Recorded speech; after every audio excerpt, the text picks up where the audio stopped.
10장 1절부터 16절까지 말씀인데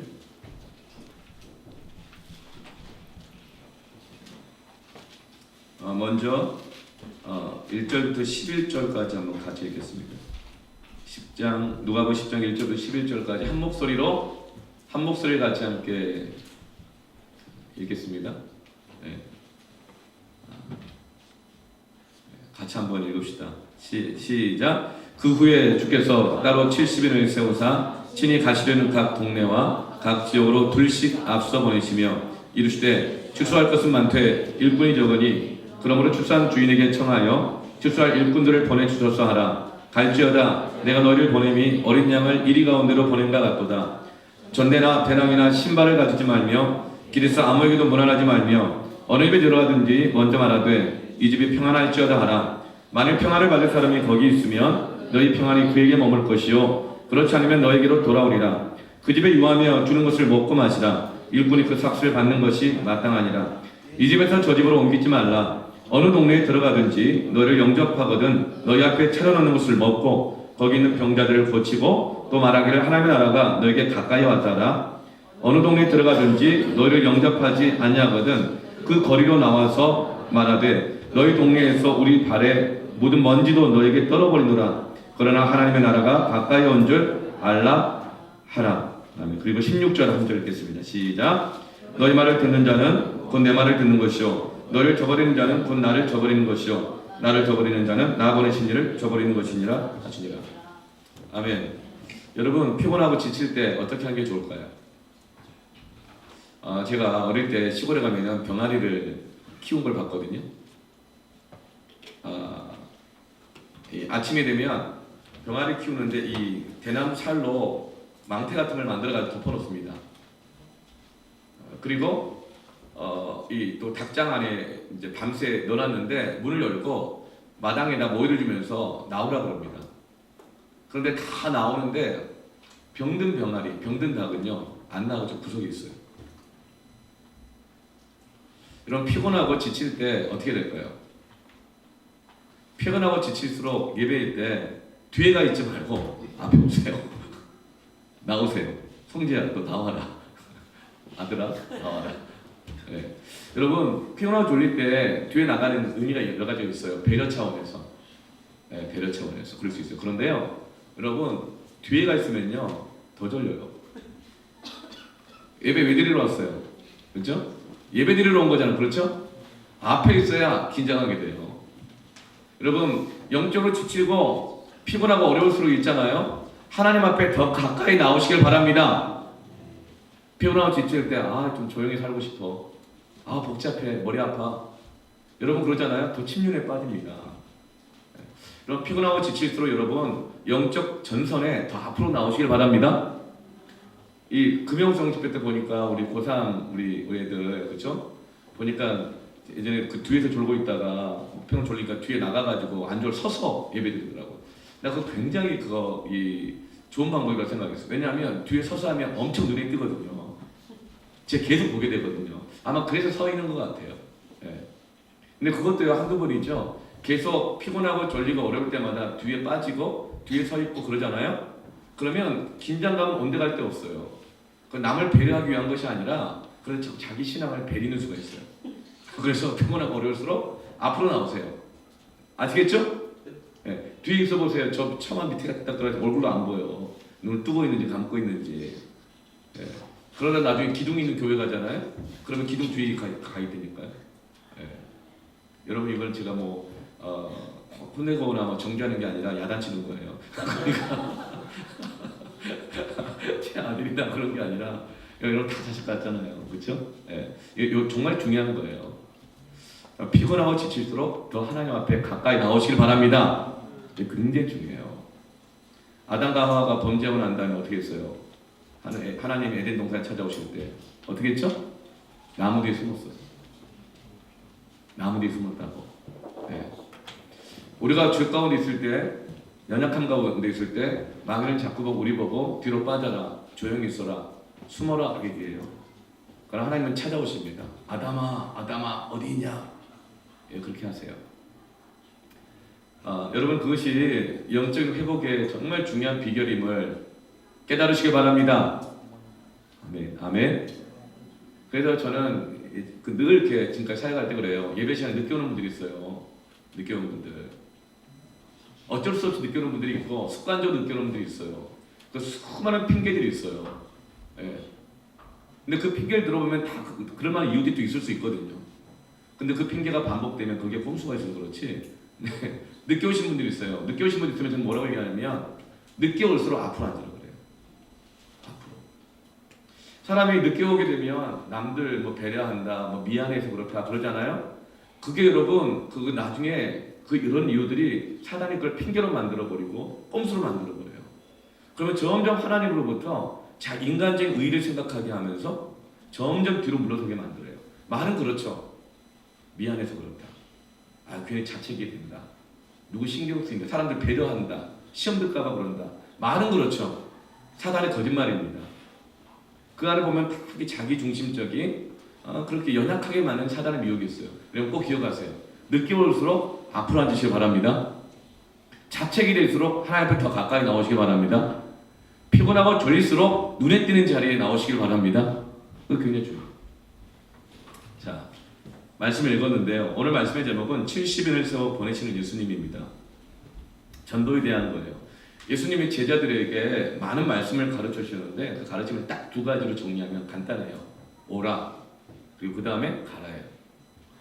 마태복음 11장 28절에 수고하고 무거운 짐진 자들아 다 내게로 오라. 내가 너희를 쉬게 하리라. 예수님은요, 피곤하고 지친 사람들, 낙심한 사람들, 어려움을 겪은 이런 사람들 있잖아요. 뭐 병든 사람들, 아픈 사람들, 뭐 이런 사람들, 뭐 갑자기 부도난 사람들, 직장을 잃은 사람들, 실연당한 사람들, 친구와의 관계 깨진 사람들, 그들 보고 오라 그래요. 그들 보고 가라 그러지 않아요. 가서 전도해라, 막 일해라, 막 그렇게 하지 않아요. 뭐라고 하신다고요? 오라. 그리고 내가 너희를 쉬게 하리라. 우리 주님은 오라 그러세요. 우리가 상처받고 힘들고 연약하고 어렵고 한 거 다 아셔요. 그리고 우리에게 오라고 하셔요. 그리고 우리에게 쉼을 주기를 원하십니다. 오늘 여러분 이 예배 가운데서 주님이 오라 그러셔서 오신 거예요. 내가 생각해서 내 책임감으로 왔다고 생각할 수도 있을지 모르겠지만 천만의 만만의 말씀이에요. 주님이 여러분을 불러주신 것입니다. 주님이 오게 하신 거예요. 여러분 우리의 심령이 다 주님이 오라고 하시는 그 성령의 음성에 반응하여 오게 된 것입니다. 와서 여러분 주님이 여러분에게 쉼을 주기를 원하십니다. 여러분 안에 모든 무거운 짐들을 주님께 맡기십시오. 내가 무거운 짐을 다 지고 있는 사람 뭐라고 말하는 줄 아세요? 내가 얼마나 힘들게 왔는지 알아? 이렇게 얘기합니다. 그런데 그 짐을 주님께 맡겨드리는 사람, 주님이 나를 불러주신 것은 이 짐을 맡아주시고 쉬게 하시기 위해서 불러준 걸 믿는 사람은 그 짐을 주님께 맡깁니다. 그리고 주님이 주시는 쉼을 누리게 됩니다. 여러분 예배 시간, 이 시간만큼 여러분 영적인 쉼을 얻기를 바랍니다. 네. 오라 그러세요. 그 다음에 뭐라고 하시죠? 마태복음 28장 19절에 그러므로 너희는 가서라고 말하네요. 가서 모든 민족을 제자로 삼아 아버지와 성령 이름으로 세례를 베풀어라. 너희들 힘든 거 안다. 너희들 얼마나 살기 힘든 거 알고 믿음 지키고 세상에 살아가면 얼마나 힘든지 안다. 무겁지, 어렵지, 상처받았지, 아프지, 다시 할 이 여력이 없고 힘이 없지. 와. 그리고 하나님께서는 그 무거운 짐을 주께 맡기는 자들에게는 100% 쉼을 주십니다. 자기가 무거운 짐을 안 맡겨서 그렇지 100% 쉼을 주십니다. 그리고 난 다음에 말하십니다. 가라. 가서 네가 받은 하나님의 은혜를, 네가 받은 구원을, 하나님의 사랑을 가서 전해라. 가라고 하시는 것이죠. 그래서 우리 신앙생활은 오라와 이 가라에 아주 첨예한 긴장감이 있습니다. 팽팽한 긴장감이 있어요. 하나님은 우리에게 와서 쉬어라고만 말하지 않고 가서 전하라고 그러세요. 와서 쉬어라라고만 하면 쉬고 회복이 되지만 그냥 거기에 앉아 있으면 어떻게 돼요? 좀 더 자자, 좀 더 눕자. 그냥 느슨한 활시위가 되어버려요. 그러나 하나님은 다시 우리에게 가라 그러세요. 긴장하게 하세요. 그래서 다시금 늘어진 활시위를 다시 고쳐내고 난 다음에 팽팽하게 긴장시키셔서 다시 우리를 세상 가운데 쏘아 보내는 것입니다. 그래서 우리 신앙생활에는 반드시 늘 오는 것과 가는 것이 함께 있어야 합니다.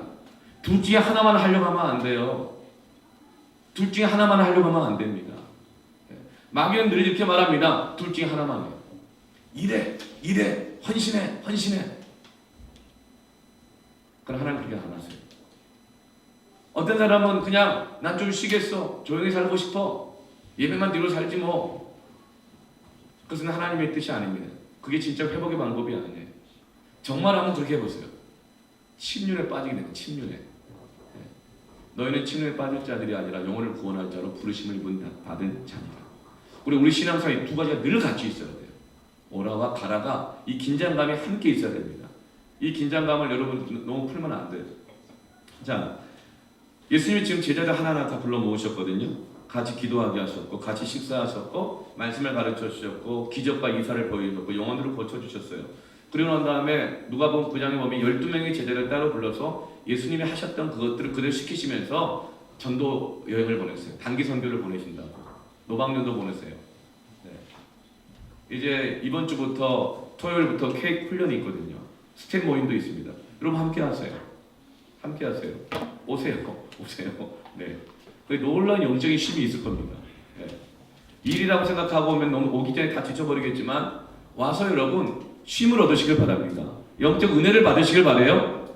그러고 난 다음에 갈 수 있는 거예요. 근데 오라고 했는데 오지도 않으면서 무슨 쉼을 얻겠어요? 오지도 않. 주님이 주려고 하시는 쉼이 있는데 거기 오지도 않으면서 무슨 쉼을 얻겠어요? 일단 오세요. 와서 영적 은혜를 누리시고 힘을 얻으세요. 케이크 시즌이 왔기 때문에 오늘 전도의 말씀을 전하는 게 아니라 누가복음 순서에 따라서 지금 말씀을 전하고 있는 거예요. 예. 그건 참 하나님 너무나 감사한 게 하나님께서 말씀의 순서대로 우리를 인도하고 계심을 깨닫습니다. 이걸 끼워 맞추기 짜고치는 고스톱이 결코 아닙니다. 이걸 바로 성령의 교통하심, 성령의 인도하심이라 그래요. 12명의 제자들 보냈어요. 그래서 제자들이 가서 예수님처럼 복음을 전하고 병자를 고치고 놀라운 기적이 나타났어요. 갔다 와서 예수님께 선교 보고를 했죠. 주님이 기뻐하셨어요. 오늘 10장 1절 보면 70명을 세우신 목적이 뭐냐면 예수님이 친히 가시려는 각 동네와 각 지역으로 둘씩 앞서 보냈습니다. 예수님이 가고자 하시는 곳이 있는데 가야 할 곳이 너무 많은 거예요. 예수님에 대한 소문이 막 들리면서 온갖 동네마다 병자들이 막 생긴 거예요. 그런데 예수님이 보실 때 저 병자들이 오다가 죽겠다. 오다가 쓰러지겠다. 돈도 없는데 먹을 것도 없는데 안 되겠다. 그 예수님이 가야 할 곳, 예수님이 필요로 하는 곳에 그래서 더 많은 필요가 생기자 12명의 제자를 보냈던 거예요. 그래서 그들이 선교 보고를 했어요. 이제 이 소문이 더 퍼지게 됩니다. 그래야 더 많은 사람들이 예수님을 필요로 하는 거예요. 생각보다 병자가 너무 많고 생각보다 방황하는 사람들이 너무나 많은 거예요. 그래서 예수님이 이번에 더 많은 숫자 70명의 제자들을 따로 뽑아가지고 세워서 예수님이 가고자 하시는 곳, 예수님이 필요로 하는 그곳으로 그들을 더 보내고 있는 것입니다. 이 70명이라는 숫자는요, 히브리 유대 사람들에게는 7이 완전 숫자입니다. 10은 많다는 뜻입니다. 완전수 곱하기 많다, 엄청 많다거든요. 이건 뭐냐면 예수님께서 온 세상 가운데 모든 민족과 족속들이 주님을 필요로 하고 있다는 거예요. 이제 그곳으로 우리들을 보내기를 원하신다는 것입니다.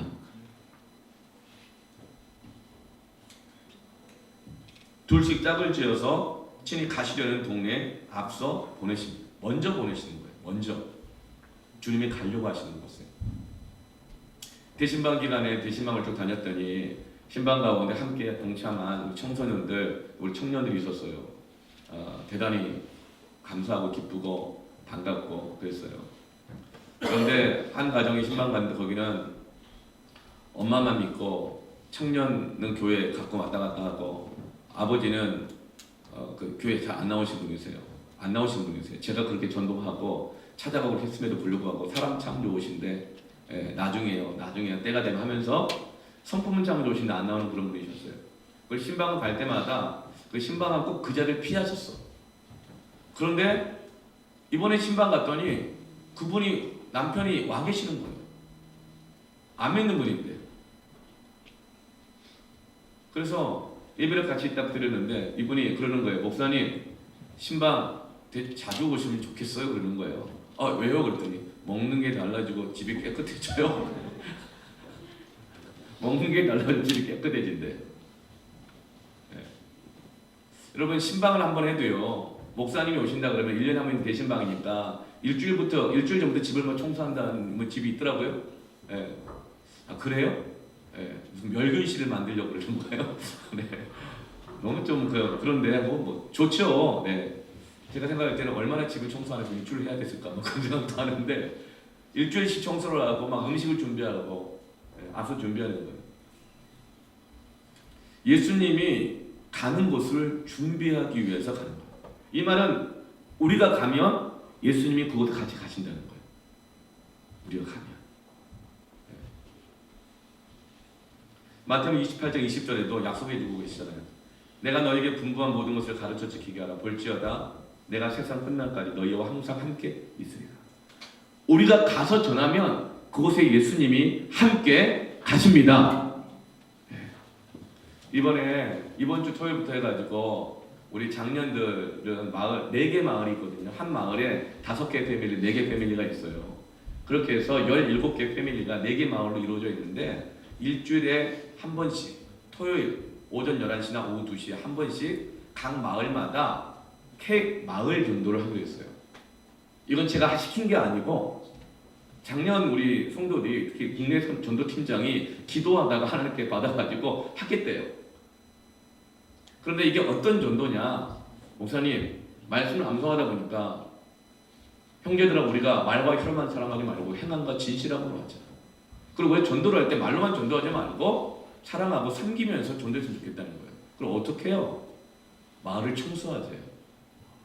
그래서 한 마을들이 우리 4-5개 패밀리들이 일주일에 한 번 토요일 날 전도를 나가는데 케이크 전도지 들고 뭐 주보 들고 전도 물품 들고 가되 두 사람이 쓰레기 봉투 들고 가면서 집게로 노란 조끼 입고 우리 교회 조끼 있거든 전도 조끼 쓰레기 청소하면서 다른 사람들이 이 노방 전도하고 청소하며 전도했으면 좋겠다는 거예요.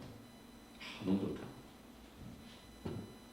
여러분 우리가 가서 청소하며 전도할 때 주님 오실 길이 주님 가시고자 하는 곳이 예비된다고 저는 믿습니다.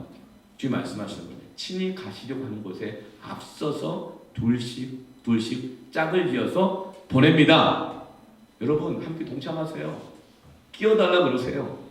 같이 하세요. 예. 저는 요즘 이렇게 이상한 기도가 막 나와요. 어떤 기도가 나오냐? 여러분 막 중학생들, 고등학생들 보잖아요. 어디가 청년들이 교사하다가 막 지쳤대, 힘들어해, 어려워해. 뭐 회사 그 공부하랴, 뭐 여러 가지 뭐 취업 준비하랴, 뭐 회사 일하랴, 뭐 직장 다니랴 너무 이렇게 하는데 뭐 어려운가 봐. 많이 어렵죠. 이중적, 삼중적 삶을 세상 사람과 다르게 살아야 되니까. 네. 이런 생각이 들더라고. 소년 다윗이 골리앗을 물리쳤는데 어른들, 청년들 뭐 나이 직장도 다니고 돈도 벌고 지식도 많고 경험도 많고 신앙생활 오래동안 기도도 할 줄 알고 찬양도 많이 하는 그런 사람들이 벌벌 떨고 있을 때 소년 다윗이 물맷돌도 자기가 5개 들고 나가서 골리앗을 물리쳤던 걸 생각하면서 하나님 말씀이 진리라고 하면 이 일이 안 되라는 법이 어딨냐. 그냥 우리 소녀 가장들이 좀 일어나야겠다. 청소년들 교사 좀 했으면 좋겠다. 이런 마음이 들더라고. 이게 이상한 기도인가? 근데 이게 성경적 기도인 것 같아요. 그래서 하나님 다니엘과 세 친구와 같은 믿음의 청소년들이 일어서게 하여 주옵소서. 아멘. 다윗과 같은 믿음의 청소년들이 일어서게 하여 주시옵소서. 그럴 때 여러분 어른 세대들이 믿음의 세대들이 다시금 도전받고 깨달아야 돼요. 회복해야 돼요. 한국교회가 어떻게 부흥을 했어요? 가만 돌아보세요. 민주화운동할 때 다들 정말 세상을 바꿔보겠다고 거리로 나가고 목숨 걸고 투쟁하고 그럴 때 청년들이 그 어렵게 힘든 상황 속에서도 교회에서 기도하고 부흥회하고 성령 충만을 받고 말씀 공부하고 전도하고 사역리하고 1:1 양육 과정이 그때는 52주였어요. 우리 BCC 5주 하잖아요. 52주 동안 1:1 양육을 했어요. 내배기도 교제 가지고. 그렇게 하면 한국교회 부흥이 일어났고 그러면서 작년 세대들이 1960년대 70년대 부흥의 세대들이 나중에 신앙이 다 식어버렸는데 그 청년들 특히 고등학생들 그들의 헌신을 통해서 다시금 장년들에게 불이 붙으면서 우리가 이래서는 안 되겠다.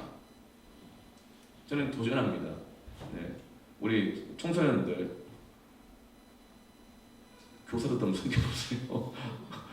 교사도 한번 섬겨보세요. 왜 못해? 예. 여러분이 중등교육, 고등교육, 아주 고등교육까지 받았잖아요. 고등교육. 그리고 중등교육, 중간 이상의 교육을 받았잖아요. 그러면 유아, 유치부, 어린이집 못하겠어요, 그거? 예? 해보세요. 예. 도전합니다. 도전해요. 아멘을 아무도 안 하는 걸 보니.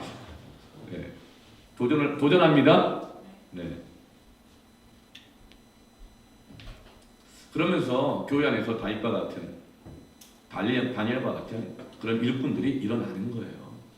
일어나는 거예요.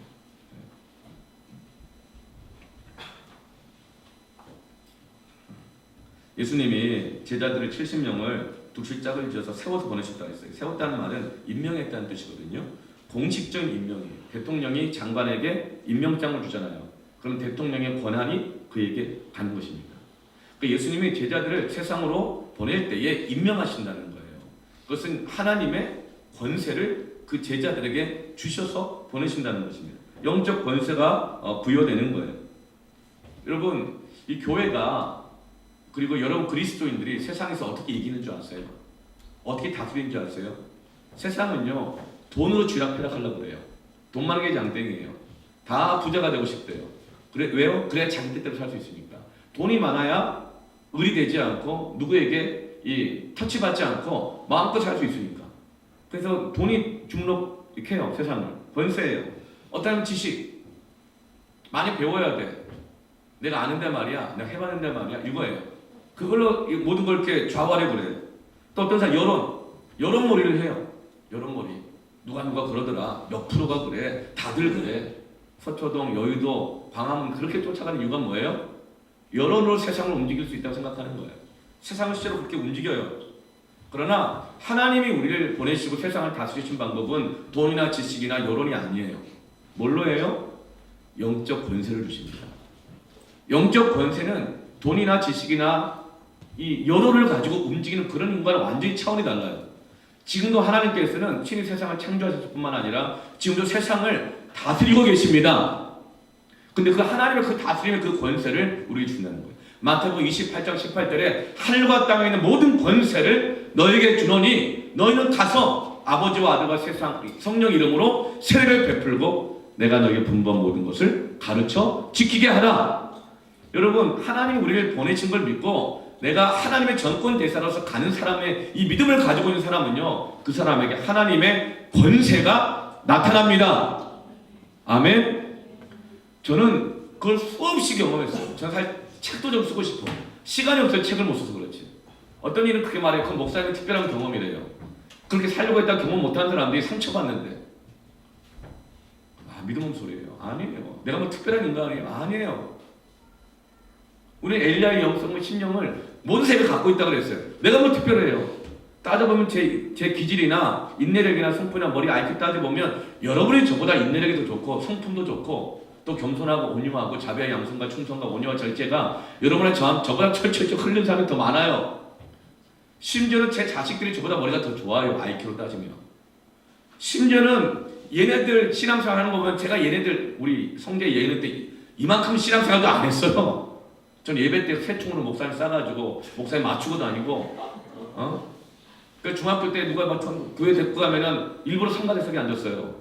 노래도 못하고 교회로 다니지도 않았는데 성가대 하겠다고 막. 왜요? 연예인 출신 여학생이 있어가지고 얼굴 마음껏 보려고. 제일 좋은 시간이 기도 시간이야. 기도할 때 누가 없자 난 눈 떠가지고 탁 보는 거야. 누가 왔구나 안 왔구나. 제가 다녔던 교회에 이문세가 다녔었어요. 이문세가 그 성가대 여자 지휘자 이렇게 짝사랑을 해가지고 그런 교회였어요. 나보다 훨씬 나아요. 훨씬 낫다고. 그런데 하나님께서는 세상을 어떻게 다스리시는가 그런 지식이 아니에요. 돈 갖고 움직이지 않아요. 여론 갖고 아니에요. 다윗과 같은 사람, 다니엘과 같은 사람, 하나의 부르심을 받고 하나님이 영적 권세를 주신 사람들, 영적 권세가 나타난 사람들을 통해서 이 세상을 다스리시고 움직이십니다. 너무 저는 많이 경험해요. 목사님은 특별하다고요? 그 성경을 거짓말로 만드는 거예요. 저 특별하지 않아요. 여러분이 저보다 더 낫다니까? 더 나은 사람이 더 많아요. 성경만 따져봐도 그래요. 저는 아직도 벗어나지 못한 게 있어요. 한 말도 하고 한 말도 하고 한 말도 하고. 저는 장점으로 믿었는데 이게 참 어렵게 한다고 그러더라고요. 한 말도 하고 한 말도 하고.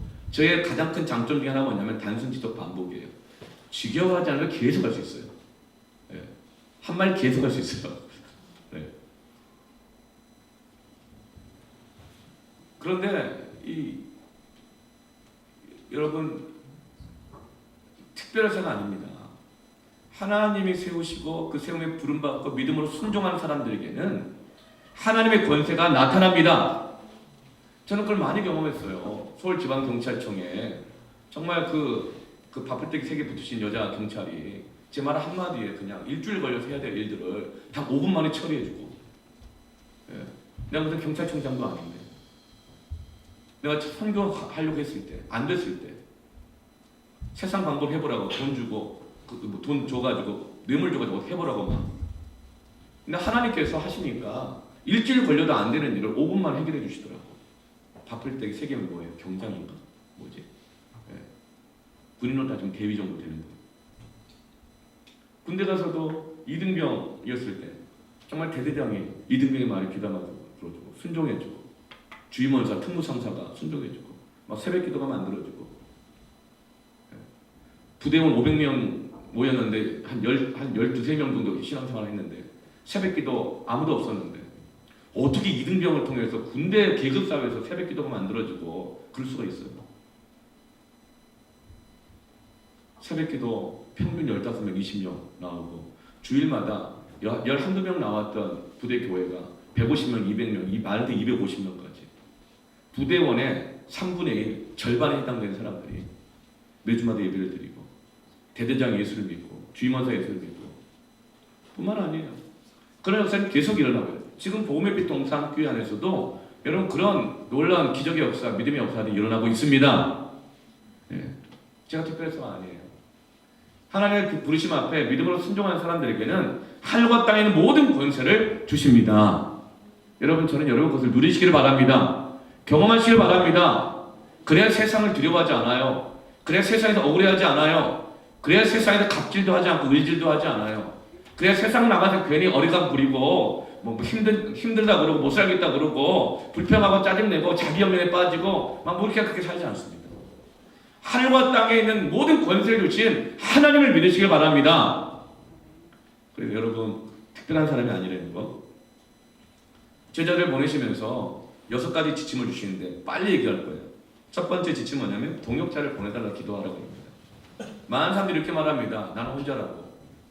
함께 해준 사람이 없다고. 적게 모이면 힘 빠진다고. 하고 싶지 않다고. 왜 나만 해야 되느냐고. 바뀐 게 없다고. 맨날 일하는 사람만 하고 저 사람 빈둥빈둥 논다고. 2절 보니까 추수할 것은 많되 일꾼이 적으니 추수한 주인에게 청하라고 그래요. 추수할 것은 많아요. 일꾼이 적어요. 이것이 오늘날 한국교회의 영적 현상입니다. 증상이에요. 추수할 것 많아요. 호메시도 금곡동 당수동까지 12만 명이 살아요. 11만 명이 사는데 주일날 교회 가는 사람 10,000명도 안 돼요. 11만 명은 주님을 믿지 않아요. 믿는다면서 교회는 가지 않아요. 말로만 하나님 믿는다 그러고 늘 그냥 세상과 똑같이 살아가요. 추수할 것이 너무나 많아요. 근데 뭐예요? 일꾼이 없어요. 교회가 적다는 게 아니에요. 이 호메시도 금곡동 지역만 해도 교회가 130개가 넘어요. 교회는 무지하게 많아요. 추수할 곡식도 너무나 많아요. 유리하고 방황한 사람들, 복음이 필요한 사람들, 영생이 필요한 사람들, 하나님 만날 사람들 너무나도 많은데 추수할 일꾼이 적어요. 그럼 어떻게 해요? 비판해요? 한국교회 썩었다, 침체에 빠졌다, 교회가 막 힘이 없다, 은혜가 안 된다. 비판만 할 거예요? 평가만 할 거예요? 부흥의 때는 지났다, 막 이럴 거예요? 그 말은 하나님 말씀이 더 이상 역사하지 않는다, 능력이 없다. 우리 신앙을 부정하게 하는 말들이에요. 어떻게 해야 돼요? 왜 사람이 없을까? 왜 저 사람은 헌신 안 할까? 왜 저 사람은 기도 안 할까? 왜 저 사람은 전도 안 할까? 왜 저 사람은 봉사 안 할까? 왜 저 사람은 예배도 제대로 안 나올까? 추수할 일꾼이 적은 것에 대해서 원망하고 불평하고 판단하고 정죄할 것이 아니라 뭐라 그래요? 주인에게 구하여 추수할 일꾼을 달라고 기도하라. 여러분 기도해야 합니다. 그래 마귀의 유혹과 마귀가 주는 무기력에 빠지지 않습니다. 기도해야 되는 거예요. 많은 사람들이 사람 없으면 원망하고 불평해요. 마치 그 엘리야가 그랬던 것처럼 나만 남았거늘 그러면서 막 그냥 로데나무 밑에 기어 들어가가지고 죽겠다 그러고, 예, 막 그렇거든요. 여러분 왜 동역자가 없는지 아세요? 기도하지 않으면 나 혼자로만 하는 거예요. 뭘 무슨 말이냐? 사람 없을 때 동역자를 달라고 기도하라고 하십니다. 어떤 이는 말이에요. 난 친구 그래도 많다고. 세상 나가면 친구 많대요. 문제 없대요. 학교 가면 친구 많고 관계 문제 없대요. 난 인맥이 넓대요. 그러나 그것이 동역자가 아니에요. 믿지 않는 자와 멍에를 함께 매지 말라고 그랬어요. 믿는 자들은 전도의 대상이고 사랑이 되는 섬김의 대상이지, 멍에를 맨다는 건 뭐냐면 같이 일한다는 거예요. 같이 믿음의 길을 걸어가는 거예요. 동역자가 될 수 없어요. 그러나 그런 사람들이라 할지라도 내가 기도할 때 그가 나의 동역자가 되게 하십니다. 여러분 뭐 좀 이렇게 믿음대로 살라 그러면 꼭 방해하는 사람도 있잖아요. 집에서 부모님이 방해하기도 해요. 이 중에서 부모님의 핍박 때문에 신앙생활 어려운 사람들 있어요? 저는 그런 분들 많이 봤어요. 아이고 하나님 정말 저 인간만 아니면 내가 정말 신앙생활 편하게 할 텐데, 주님 저 사람 좀 잠잠하게 해주십시오. 이 정도 기도하지 말고 주님 우리 부모님이 나의 동역자가 되게 해주십시오. 그렇게 기도하십시오. 그게 하나님의 뜻이에요. 지금 여러분 그 학교에서 혹시 여러분 예수 믿는다고 핍박하고 박해하는 사람 있어요? 유혹하는 사람은 많지, 그렇죠? 꼭 교회 가려고 그러면은 그 시간대 야 수원역으로 나와라. 넌 맨날 교회만 가냐? 넌 친구도 없냐? 이게 뭐죠? 예, 핍박보다 더 큰 유혹이에요. 여러분 그럴 때 어떻게 될까요? 그런 사람 너무 미워하지 마세요. 기도하세요. 주님 이 친구가 나 믿음의 동역자가 되게 하여 주십시오. 아멘. 그렇게 기도하라는 거예요. 너무 미운 사람 있죠? 성격 안 맞는 사람, 뭐가 안 맞는 사람도 있어요. 여러분 그럴 때 그를 위해서 주여 그가 변화되게 해주십시오. 뭐 성장하게 해주십시오. 뭐 주님의 인격적으로 만나게 해주십시오. 뭐 다 필요해요. 그런데 하나님 그가 하나님 일에 동역자가 되게 하여 주십시오. 여러분 사람이 없을 때 판단 정지하지 말고 기도하시길 바랍니다. 네, 그러면 그 기도의 응답으로 일꾼을 보내주셔요. 동역자들 보내주십니다. 동역자는 기도로 얻는 거예요. 네. 아멘. 아멘. 네, 제가 얼마나 겸손하게 얘기해요. 오늘 센 내용이다. 아멘 그렇잖아요. 여러분 배려 차원에서. 두 번째로 따라합시다. 저항을 각오하라. 3절 보면요. 갈지어다. 보내면서 이렇게 말해요. 내가 너희를 보내면 어린 양 이리 가운데 보낸다 같다. 갈지어다. 가면 푸른 초장과 실만 녹과가 쫙 깔려있어. 빨간 레드카펫이 깔려있을 거야. 이렇게 말하잖아요. 가봐. 이리때가 너희를 기다리고 있을 거야. 각오하고 가. 이렇게 말해요. 어려움이 있을 거다. 각오하고 가라. 이렇게 말합니다. 여러분 우리가 믿음 생활할 때 각오하고 해야 됩니다. 각오하고 하십시오. 예, 뜻을 정하고 하십시오. 세상 일도 각오 없이 못해요. 공부도 그렇고 취업도 그렇고 직장 가는 것도 그렇고 어떤 걸 시도할 때 어려움을 각오하지 않고 할 수 있는 것이 하나라도 있으면 얘기를 해보세요.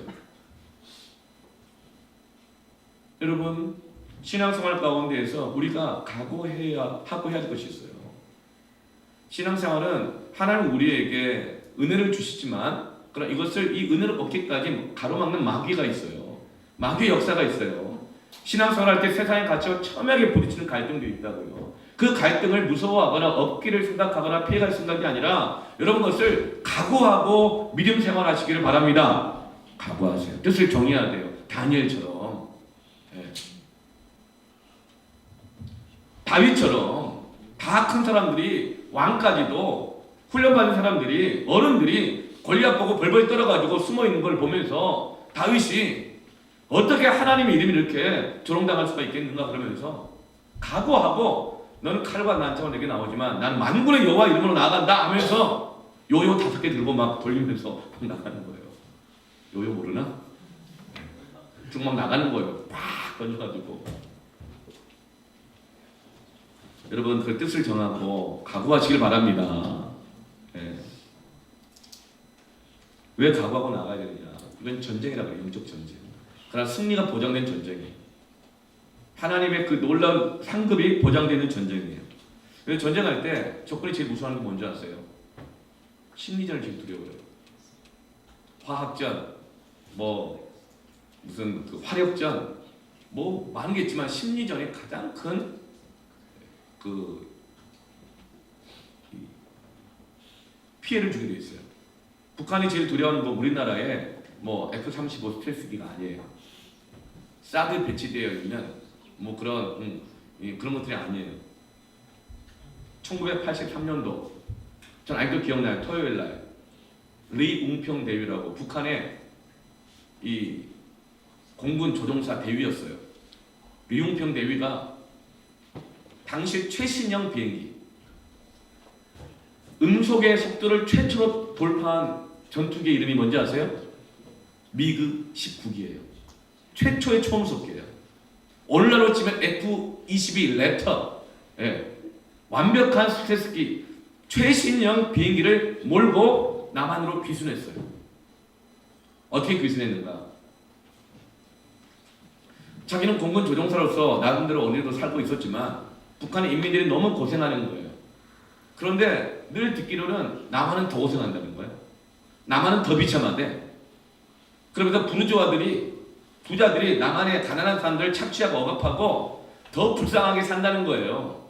그렇게 배웠는데 어느 날 주황색 라면 비닐봉지, 삼양라면 비닐봉지가 흘러왔어.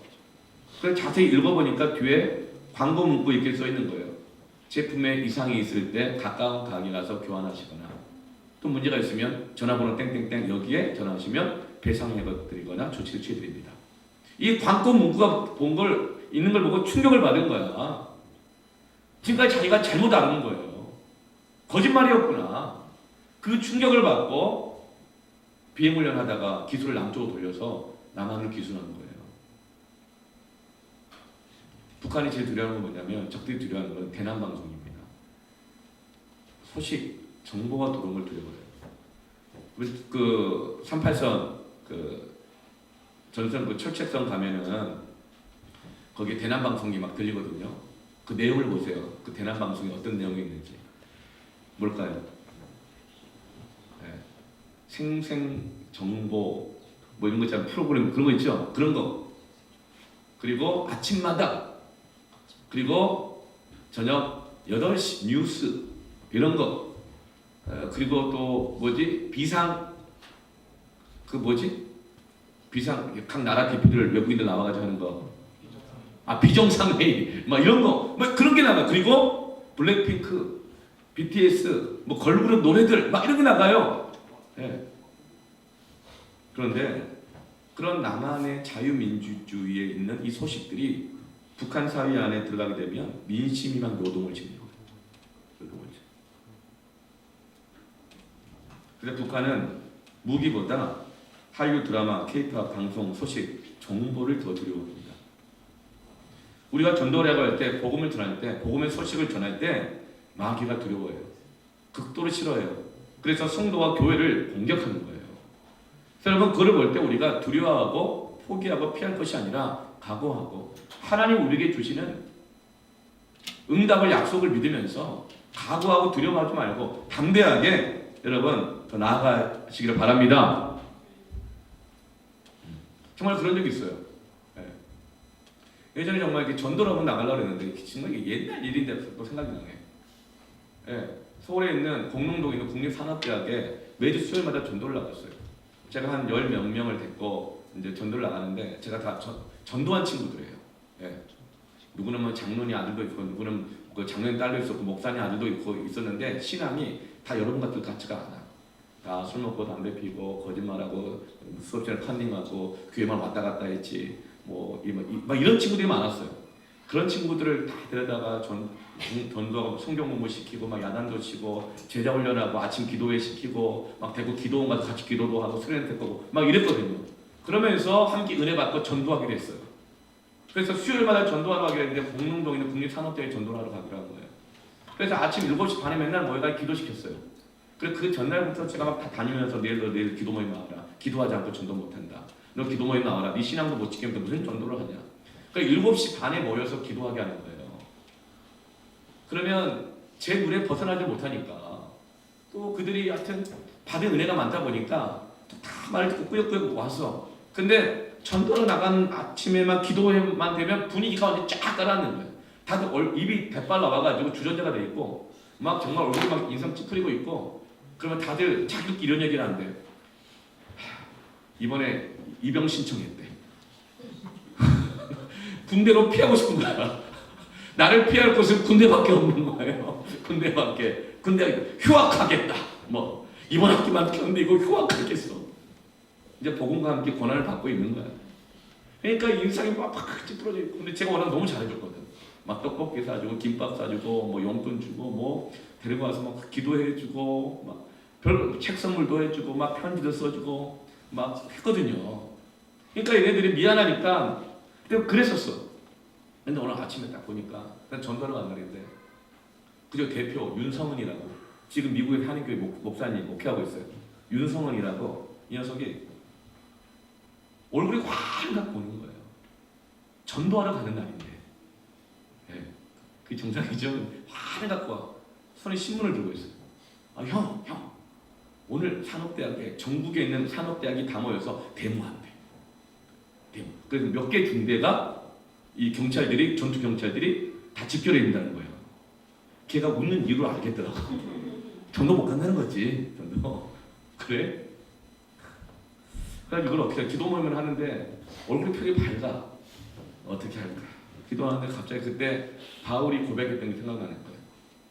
40에 하나 감한매를 세 번 맞고 죽도록 고생했던 얘기가 나고 돌에 맞아 죽을 뻔했고 심지어 거의 죽었었잖아요. 루스라에서 돌에 맞아가지고 하다가 제가 이런 얘기했어요.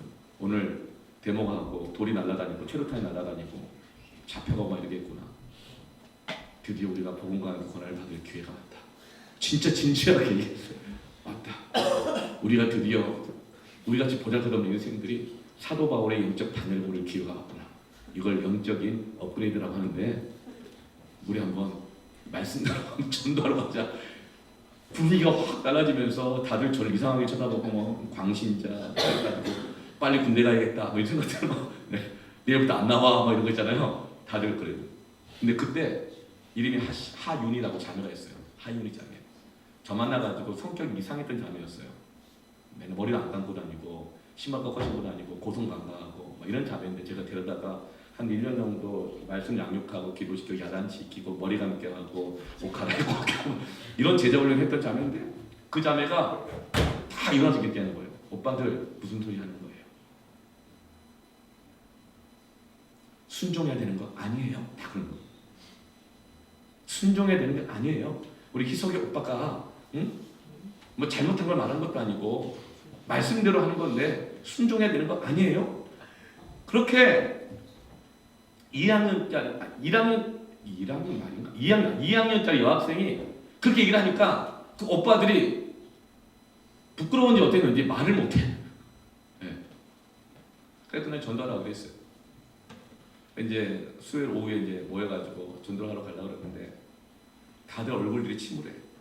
내가 윤성은 그 친구가 대표가 형 우리 전도하러 가는 건 좋은데 데모하는 날인데 여학생들이 가면 안 좋은 일이 있을 것 같다. 그 여학생들 남아서 중보기도 하고 우리 남자들만 가자. 아 그게 맞는 말인 것 같아. 그래서 제가 여학생들 남아서 중보기도 하고 남자들만 간다. 그랬어요. 남자들만 데리고 가는데 애들이 전부 다 얼굴이 죽을 성이고 여학생들은 버스 사갔거든요. 15분 거리인데 버스 정류장에서 살아 들어와 이런 표정이었어요. 남학생들은 인사도 안 해. 완전 잘못 걸렸다 이러면서 얼굴이 성수해. 그 버스 한 5분 정도 가는데 막 차가 막혀. 최루탄 매캐한 냄새가 막 나. 그 애들 표정이 밝아져. 저항이 오고 어려움이 오면 근데 표정이 밝아져. 왜요? 아 오늘 전도를 안 갈 수 있겠구나. 그 나오면서 형 차 막힌다. 형 체류가스가 너무 매운데? 그런 거야. 아 그렇구나. 그래 알았다. 내리자. 그랬어요. 그랬더니 애들 막 이제 그때부터 좋아진 것 분위기가 이제 집으로 돌아갈 수 있다. 내렸어. 그 내가 2월 중대 줄 맞춰서 그래서 버스가 막히면 뛰어가야지 하면서 뛰어가가지고 버스 걸리는 10분 거리를 한 뛰어서 한 20분 정도 해가지고 발 맞춰서 거기까지 갔어요. 갔는데 코너에서 이제 물 마시고 가려고 했는데 보니까 그 공릉에 있는 국립산업대학교 그 삼거리 앞이 텅 비어 있는 거예요. 체육가스 냄새가 나. 이게 무슨 일인가 했더니 주인 아줌마한테 물어봤어요. 편의점 아줌마한테. 그때 아줌마 이러는 거예요. 방금 10분 전에 그 몇 개 중대되는 전투 경찰 그 방어막이 뚫려가지고 다 가두시기로 나갔다는 거예요. 그 경찰들이 다 잡으러 쫓아가가지고 정문이 10분 전에 뻥 뚫린 거야. 네. 그러니까 우리가 그 달려오는 그 사이에 할렐루야. 그래 그날 우리가 전도로 들어갔다니까 캠퍼스에 막 들어갔다. 여러분 그런 분위기에 전도할 때 어떻게 했어요? 사람들이 다 이상하게 쳐다보고 미친 놈들이라고 생각하고 분위기도 모르냐 이 광신도들 이런 개독 다 그런 거였어요 진짜로. 그래가지고 전도하다가 무서워가지고 저조차도 한번 말 걸었다가 너무나도 막 싸비치고 막 조롱하고 막 싸늘하게 쳐다보고 그래가지고 몇 번 전도하다가 저 약간 좀 주눅 들어가 화장실 좀 나서 앉아있다가 좀 나왔거든요. 솔직히 말을 하면 나만 그런 게 아니라 많이들 그랬더라고. 다 모였어. 1시간 지나고. 근데 윤희가 안 오는 거야. 하윤이가 막 걱정이 되더라고. 좀 늦게 왔어요. 한참 늦게 왔는데 얘가 울고 와. 큰일 났다. 뭔 일이 있나 보다 했더니 무슨 일이나 그랬더니 너 때렸냐? 너 욕했냐? 왜 그래? 그랬더니 울면서 이렇게 얘기하는 거야. 오기 전에 복학생한테 전도를 했대. 근데 그 복학생이 이렇게 얘기하더래요. 한 번도 나는 복음을 들어본 적이 없다고. 한 번도. 처음이래. 근데 그때 성경을 통해서 전도하겠거든요. 얘들 하는 말씀 못 외운다 그래가지고 사형리 말씀을 그 밑줄 꺼놓고 페이지마다 1번, 2번, 3번, 4번 견술집 붙여가지고 못 외우면 읽기라도 해라 가지고 1번, 2번, 3번 해가지고 순서대로 복음을 성경 갖고 전하게 한 거예요. 근데 그렇게 부족한 애들이 그렇게 전도를 했는데 복학생이 그날 그 하윤이한테 그 복음 듣고 예수를 영접했습니다. 그리고 뭐라고 말하는 줄 아세요? 그 성경 나 주면 안 되냐고. 그 나 교회 좀 안내해달래. 어디서 하냐 물어봤더니 그 자취하더라 학교 근처에서. 그래 그 근처에 있는 그 동네 교회까지 데려다주고 오느라고 늦었다는 거예요. 울면서 와. 여러분 저항을 각오하십시오. 하나님 역사하십니다. 권세가 나타납니다. 아이 목사님 그럼 목사님의 특별한 경험이고요. 여러분 그런 비성경적인 말 하지 마세요. 누구든지 말씀대로 순종하면 여러분 이런 기적의 역사를 체험할 수 있습니다. 그래서 책을 쓰고 싶으니까 여러분 누가 출판사 좀 하세요. 아니 누가 대필 작가 그런 거 없나? 책을 쓸 시간이 없어. 네. 그럼 책도 좀 쓰고 싶고 그런데 예전에 한번 책 좀 쓰자고 그랬는데 제가 그때 너무 겸손을 떠나라고 책을 안 썼는데 제가 특별해서는 아니에요. 하늘과 땅의 모든 것을 주님이 주십니다. 아멘. 네. 그리고 세 번째는 사명에 집중하고 네 번째는 하나님이 공급하실 것을 믿어야 돼요. 다섯 번째는 동네에 들어가야 합니다. 자, 다섯 번째 동네에 들어가야 돼요. 네. 갑자기 속도가 빨라지잖아요. 성령이 인도하십니다. 같은 가보면 다 동네에 들어가야 돼요. 동네에 들어가야 된다고요. 학교에 들어가고 직장에 들어가고 복음 들고 들어가야 돼요. 네. 들어가면 역사가 나타나요. 보세요. 8절 보세요. 어느 동네에 들어가든지 너희를 영접하거든 너희 앞에 차려놓은 것을 먹고 거기 있는 병자들 고치라 그랬어요. 어느 동네에 들어가든지 11월 17일 날 한가족 추수 감사예배를 드릴 거예요. 그때 뭐 할 거냐면 각 동네 지역에 들어가가지고 100개의 과일 바구니를 전달할 거예요. 늘 매년마다 추수 감사될 때 과일, 채소, 고구마 막 이런 것들 앞에 늘어났잖아요. 어떻게 처리하기가 어려워. 하나님께 드린 건데 어떻게 사람이 먹냐. 그러면서 목사님 대표로 먹으라고 나한테 좋은 것만 골라다가 한 방울이 갖다 줘요. 다 먹지도 못해. 어떤 건 막 썩어. 그래서 제가 작년에 그렇게 얘기했어요. 이거 우리가 전시만 할 것 아니라 과일밥을 만들어서 이 지역 동네 마을에 수고하시는 분들에게 나눠드리죠. 그때 한참 아파트 경비원분들 갑질 당해가지고 막 자살한 분들도 막 그랬었거든요. 그럼 우리 동네를 지켜주시고 청소해주시고 인사해주고 관리해주시는 그분들한테 우리가 복음의 사랑을 나누자. 과일밥을 전달하자. 제가 작년 그 얘기 했어요. 다 잊어버렸는지 몰라도. 근데 이번에 또 그렇게 하기로 했어요. 여러분 11월 17일 날 추수 감사예배 드릴 때 추수 감사헌금도 준비하세요. 그건 다 성경으로 드릴 거예요. 그리고 여러분 올 때 과일 들고 오시길 바랍니다. 여러분 좋아하는 과일. 그러면 시원의 뜰에다가 사과, 배, 감, 뭐 그리고 바나나, 그리고 이 열대 과일, 뭐 다양한 기타 등등 과일 박스 나는 거 다 넣으세요. 그리고 우리가 바구니 만들 거예요. 근데 바구니 넣어서 하려고 했더니 우리가 가야 될 곳이 많아. 당수동, 호밀동, 금곡동 중심으로만 해도 너무 많아. 아파트 경비실, 그리고 노인정, 그리고 경찰 지구대, 그리고 뭐 소방서, 뭐 이런 데 많아요. 우리 전도사님들, 우리 사역자들이, 강사님이 이렇게 다 같이 싹 다 주저가 조사할 거예요. 여러분 과일 가져오면 그걸 가지고 여러분들이 포장만 하면 돼요. 과일 바구니 만들면 돼요. 그리고 과일 바구니를 준비하고 살려고 했더니 비싸. 좋은 거 큰 건 35,000원. 제일 싼 게 6,000원, 7,000원이에요. 여기서 그 저항에 부딪히잖아요. 돈의 문제. 35,000원짜리 바구니 사면 100개는 얼마예요? 350만 원. 7,000원짜리 사도 70만 원. 이야, 이거 너무 낭비 아닌가 비싸게 가지고 걱정이 되더라고. 너무 비싸다. 예. 근데 갑자기 하나님이 생각나게 한 사람이 있어가지고 건너 전화를 했죠. 바구니 이걸 하시는 분이세요. 내가 집사님, 우리 교회 감사드릴 때 과일 바구니 나누기 하려고 합니다. 과일 바구니가 필요한데요. 그랬더니 몇 개나 필요하십니까? 그래서 100개요. 그래서 제가 그랬더니 100개 필요한다 그랬더니 주소 불러주세요 그러더라고요. 그래서 주소를 불러드리기 전에 그럼 개당 얼마씩 할까요? 물어봤더니 그럼 이렇게 얘기하는 거예요. 헌금할게요. 그분이 100개의 과일 바구니를 보내주셨습니다. 우리는 담기만 하면 됩니다. 동네에 들어가서 전합시다. 그것을 위해서 우리 유치부, 어린이부, 청소년부, 대학 청년부, 장년들도 손편지 주세요. 이번에 보험회피 동사람들 로고만 붙어있는 엽서만 줄 거예요. 그럼 거기다 막 교회 나오서 이름만 쓰지 마시고 감사합니다, 고맙습니다 이것만 쓰시면 돼요. 짧은 글. 그래서 그 감사 편지를 담아가지고 과일바구니 넣어서 투명 비닐봉지로 포장만 해가지고 다 들고 동네 들어가서 나눕시다. 그리고 K 마을전도도 할 거예요. 아까 얘기했나? 청소전도 얘기했어요? 이거는 동네에 들어가야 합니다. 동네에 들어가서 뭘 해야 되느냐? 병든 자를 고치래요. 병든 자를 고치래요. 여러분 전도의 현장, 선교 현장에 있으면 기적의 사람이 나타납니다. 3년 전에 우리 인도네시아 단기 선교 갔어요. 갔는데 무슬림 중에서 예수를 믿은 사람들이 있어요. 근데 그 교회가 상가 같은 데서 모인 한 30-40명 모이는 그런 교회였는데 한 분이 왔어요. 심장에 구멍이 뚫렸대요. 사진을 찍었는데 심장에 구멍이 뚫렸대. 그래서 말레이시아, 인도네시아에서 못 고쳐가지고 말레이시아 쿠알라룸푸르에 가가지고 종합병원에서 수술을 받기로 했대요. 기도해달래요. 그리고 하나님께서 낫게 해주시면 그걸 믿음으로 이 수술비를 전부 그 교회 건축원금으로 다 드리게 되는 거예요. 네. 그래서 우리 여러분 부모님들 같이 단기팀을 가가지고 놓고 기도했어요. 심장의 구멍은 막아질지어다. 고쳐달라고 기도했어요. 그리고 돌아왔어요. 일주일만 소식 들려왔어요. 말레이시아 쿠알라룸푸르에 갔더니 수술 직전에 이제 최종 검사를 받았는데 이전 사진과 지금 사진을 비교하면서 의사가 고개 흔들더래요. 이럴 수가 없는데 구멍이 없어졌대.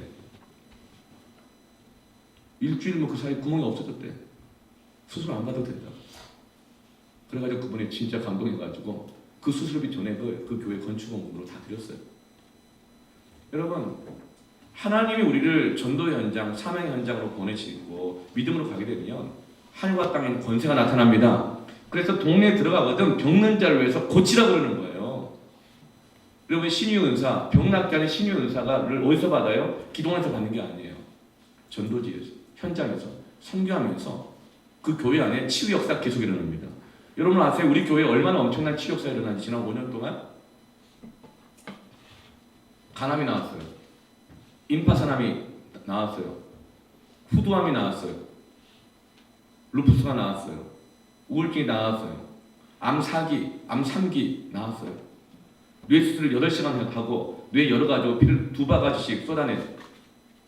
수술 이후에 살아난다 하더라도 반신불수가 될 확률이 90%라고 했는데 그런 두 분이 머리도 다 나시고 파마하시고 아무 이상 없이 예배드리시고 섬기고 계세요. 엄청난 기적과 치유 역사들이 많이 있어요. 직장을 회복하고요. 사업이 새롭게 시작되고. 여러분 우리 교회 누가 시운선사 있는 사람 있어요? 없어요. 담임 목사가 막 기도했더니 불이 임하고 땀이 바짝 나더니 암덩어리가 뚝 떨어지고 막 더러고 다 토해내고 다 나왔더라. 이런 일 없어요. 그런데 어떻게 이렇게 수많은 기적과 치유 역사도 일어나요? 복음의 비동산 교회는 영혼권과 세계 선교를 위해서 개척된 교회입니다. 지난 5년 동안 아무리 힘들고 어려운 일이 있어도 계속 선교하고 계속 케이크하고 훈련하고 전도하고 그 과정 가운데 하나님께서 기적의 역사를 주셨습니다. 아직 병이 안 나은 분들이 있어요. 저는 확신해요. 우리에게 예비된 응답을 주셨다고 믿습니다. 우리가 계속 부름받은 자리 가운데 믿음으로 나아갈 때 하나님께서 이런 놀라운 이적과 기적을 주실 것입니다. 우리를 결코 무기력한 상태에서 그렇게 살아가도록 두지 않으실 거예요. 그럼 여러분 마지막 6번째 계속 전해야 합니다. 계속 전해야 돼요. 직장을 갈 때 여러분 선교적 사명을 갖고 가십시오. 보면 이 수강자들에게 이 삭수를 받는 것이 마땅하다고 그랬잖아요. 이것은 이 수강자들이 하나님의 일꾼들을 말해요. 우리 교회 사역자들 저는 정말 얘기할 수 있어요. 정말 전심으로 일해요. 하나님의 일꾼의 사역자들에게 그들이 맡고 있는 일들, 책임의 그 분량에 따라서 그들 최선을 다해서 대우해 주는 것은 성경에 말합니다. 마땅한 거라고. 마땅한 거라고. 뭐 열정페이, 뭐 사역자 이거 아니에요. 마땅하다고 하나님 말씀하셔요. 그러나 사역자들은 물질의 문제에서 자유할 수 있어야 돼요. 뭐라고 말해요? 마땅하다. 그런데 7절에 보세요. 이 집에서 저 집으로 옮기지 말라고 그래요. 어디서 좀 대우 좀 잘해준다고 여기저기 기웃거리지 말라는 거예요. 대우받는 것 때문에 그 수준 때문에 물질 때문에 월급 때문에 사례비 때문에 왔다 갔다 하지 말라는 거예요. 하나님 책임져 주신다는 거예요. 사역자들만 그래요. 여러분들 하나님의 일꾼입니다. 여러분 직장 다니실 때 월급 때문에 여기저기 왔다 갔다 하지 마세요. 세상 사람들이 그걸 뭐라고 생각하는 줄 아세요? 돈으로 움직이는 사람을 다 생각해요. 세상은 돈으로 지식으로 여론으로 움직입니다. 그러나 하나님의 사람들은 하나님이 아니면 움직일 수 없는 사람이 되어야 합니다. 그게 권세입니다. 권세. 네. 여러분 직장을 다닐 때 돈 때문에만 다니는 것이 아니잖아요. 하나님이 여러분을 그곳으로 보내셨음을 믿으시기 바랍니다.